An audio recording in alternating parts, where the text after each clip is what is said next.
ধর্ষণের মতো একটা সমস্যা একদিনে হয়নি, আমরা গত বছরের পর বছর ধরে দেখছি ক্রমাগত এই সমস্যাটা বাড়ছে।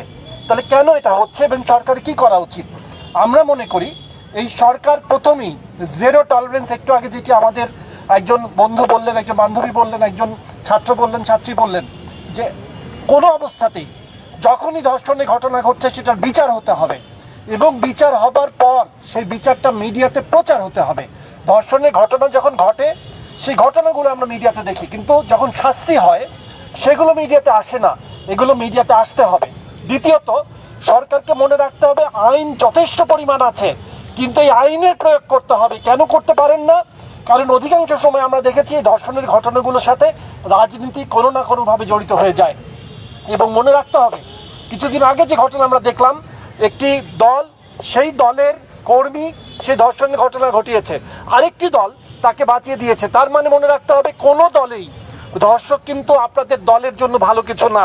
সুতরাং রাজনৈতিক দলগুলোর কাছে আমাদের দাবি, এখানেও আপনাদের জিরো টলারেন্স পলিসি থাকতে হবে। কেউ যদি কোনোভাবে এগুলোর সাথে জড়িত থাকে তাদেরকে বহিষ্কার করুন এবং তাদের প্রকাশ্যে শাস্তির ব্যবস্থা করুন, জানিয়ে দিন। আরেকটি বড় জিনিস আমার কাছে মনে হয়, আমরা এই ধর্ষণের ঘটনাগুলো যখন দেখছি, যে ঘটনাটা লেটেস্ট যেটা দেখলাম আমরা, এখানে কি হয়েছে, এটি কিন্তু পেডোফিলিয়ার ঘটনা। এরা মানসিকভাবে বিকৃতির কারণে এটা হয়েছে। এই যে মানসিকভাবে বিকৃতি, এই ঘটনাটা যদি ভালো করে দেখেন তাহলে ইনি কিন্তু আগে একবার শাস্তি পেয়েছিলেন, জেল ছাড়া একজন আসামি।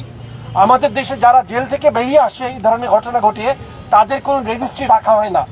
এবং আমরা যতটুকু পড়ালেখা করে জানি, এই ধরনের কাজ যারা একবার করেন তারা কিন্তু বারবার এটা করার চেষ্টা করেন। যদি রেজিস্ট্রি থাকতো, প্রপার কাউন্সিলিং থাকতো এবং সঠিকভাবে বিচার হতো, তাহলে আজকে আমাদের এই ছোট্ট মেয়েটিকে আমরা হারাতাম না। সুতরাং আমি মনে করি তাকে এই কষ্টটা বরণ করতে হতো না, তাকে এই পরিণতিটা বরণ করতে হতো না। এই দায় কিন্তু রাষ্ট্রের, এই দায় কিন্তু আমাদের, আমরা ব্যর্থ হয়েছি। আরেকটা বড় বিষয় আমার মনে হয়, আমরা গবেষণা করি, এই গবেষণার ফলাফলগুলো কখনোই কোথাওই পৌঁছানো যায় না। যারা রাষ্ট্রযন্ত্রে আজকে বসেছেন তাদেরকে অনুরোধ করব, আপনারা ধর্ষণ প্রতিরোধের জন্য একটা জাতীয় কমিশন গঠন করুন। সেই জাতীয় কমিশন ধর্ষণের ঘটনাগুলো মনিটর করবে, কেন ধর্ষণ হচ্ছে সেগুলো বোঝার চেষ্টা করবে। সেখানে একাডেমি থেকে লোক রাখুন। আমাদের যারা অ্যাক্টিভিজমে আছে, যারা বিভিন্ন এনজিওতে কাজ করছে, তাদেরকে নিয়ে নারী নির্যাতন প্রতিরোধের জন্য যদিও একটা জাতীয় কমিটি আছে, কিন্তু সেই কমিটির বাইরেও আলাদা করে ধর্ষণ প্রতিরোধের একটা কমিটি করুন। এটা কোনোভাবে কোনো অবস্থাতে একটা সভ্য দেশে চলতে পারে না, এটা চলতে দেয়া যাবে না।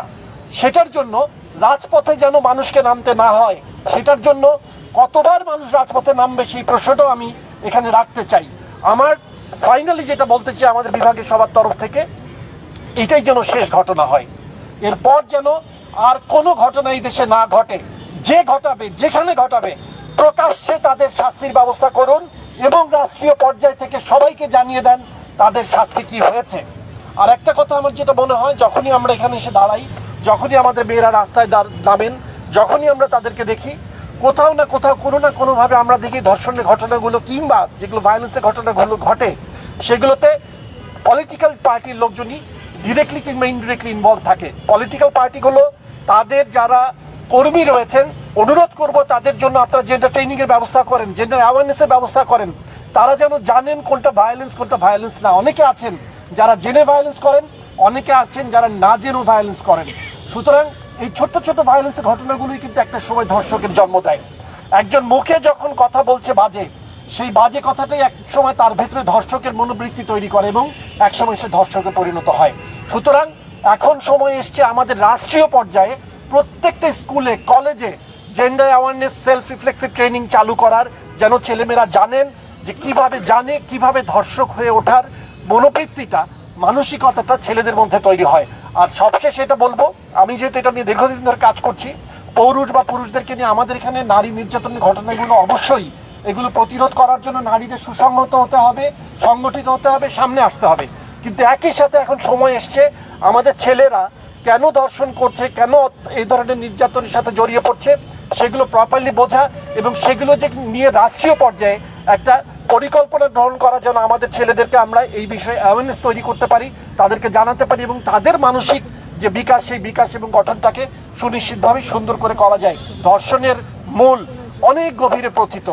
এই গভীর পর্যন্ত যদি বুঝে আমরা অ্যাড্রেস করতে না পারি, তাহলে কোনোদিনই এই সমাজ থেকে ধর্ষণ নির্মূল হবে না।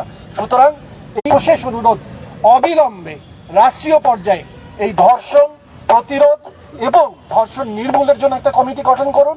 প্রত্যেকটি ধর্ষণের ঘটনাকে আপনারা জনগণের সামনে আনুন এবং কিভাবে সেগুলো বিচার হচ্ছে সেগুলো প্রত্যেকের সামনে উপস্থাপন করুন। একটা রাষ্ট্রীয় পরিকল্পনা গ্রহণ করুন এবং সেই পরিকল্পনা অবিলম্বে ইমপ্লিমেন্ট করা